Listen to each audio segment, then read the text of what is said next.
सती बचपन से ही भगवान शिव की भक्त थीं और यह मानती थीं कि शिव ही उनके पति बनेंगे।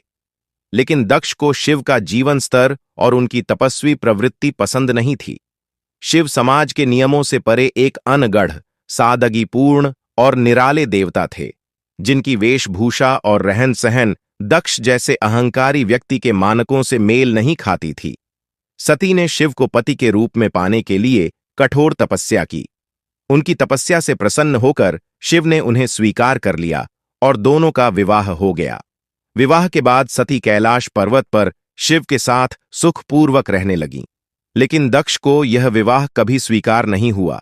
उन्हें हमेशा लगता था कि उनकी पुत्री ने एक ऐसा जीवन साथी चुना है जो उनकी प्रतिष्ठा के अनुरूप नहीं है। उनके मन में शिव के प्रति घृणा बढ़ती गई।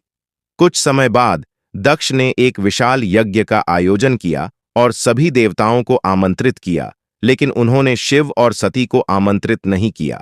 सती को यह बात बहुत कचोटने लगी कि उनके पिता ने उनके पति का अपमान किया है। बावजूद इसके सती ने सोचा कि एक पुत्री होने के नाते उनका यज्ञ में जाना उचित है। शिव ने उन्हें समझाने का प्रयास किया कि बिना बुलाए जाने से उन्हें और अधिक अपमान सहना पड़ सकता है, लेकिन सती अपने पिता से मिलने का निर्णय ले चुकी थीं। जब सती यज्ञ स्थल पर पहुंची तो वहां का माहौल उनके लिए बेहद अपमानजनक था। दक्ष ने शिव के प्रति कठोर और अपमानजनक शब्दों का प्रयोग किया।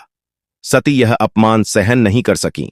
उन्होंने अपने पिता से कहा कि शिव समस्त ब्रह्मांड के पालनहार हैं और उनका अपमान समस्त सृष्टि का अपमान है। अपने पति के अपमान और पिता के अहंकार से आहत होकर सती ने यज्ञ स्थल पर ही योगाग्नि द्वारा अपने प्राण त्याग दिए। सती के आत्मदाह की खबर जब शिव को मिली तो वे क्रोधित और शोकाकुल हो उठे। उनका तीसरा नेत्र खुल गया और उनकी क्रोधाग्नि से वीरभद्र नामक गण उत्पन्न हुआ।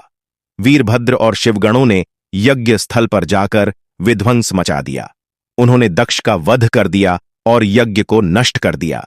इसके बाद शिव ने सती के शरीर को अपने कंधों पर उठाया और क्रोध व शोक में समस्त ब्रह्मांड में घूमने लगे। शिव के इस अनियंत्रित क्रोध से सृष्टि में अराजकता फैलने लगी। सृष्टि को विनाश से बचाने के लिए भगवान विष्णु ने अपने सुदर्शन चक्र से सती के शरीर को कई भागों में विभाजित कर दिया। सती के शरीर के ये भाग विभिन्न स्थानों पर गिरे, जो बाद में शक्तिपीठ कहलाए। हर शक्तिपीठ में देवी सती की शक्ति का निवास माना जाता है। सती के त्याग और प्रेम ने शिव को अत्यंत विचलित कर दिया। लेकिन यह कहानी यहीं समाप्त नहीं होती। सती ने पुनर्जन्म लिया और पार्वती के रूप में जन्मी। उन्होंने एक बार फिर शिव को अपने पति के रूप में प्राप्त करने के लिए कठोर तपस्या की। इस बार शिव ने उन्हें स्वीकार किया और दोनों का पुनर्मिलन हुआ।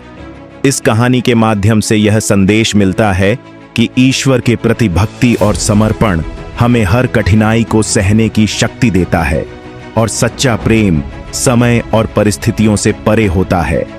सती और शिव की कथा आज भी भारतीय संस्कृति में प्रेरणा का स्रोत है और यह हमें यह सिखाती है कि प्रेम, त्याग और निष्ठा के बिना जीवन अधूरा है।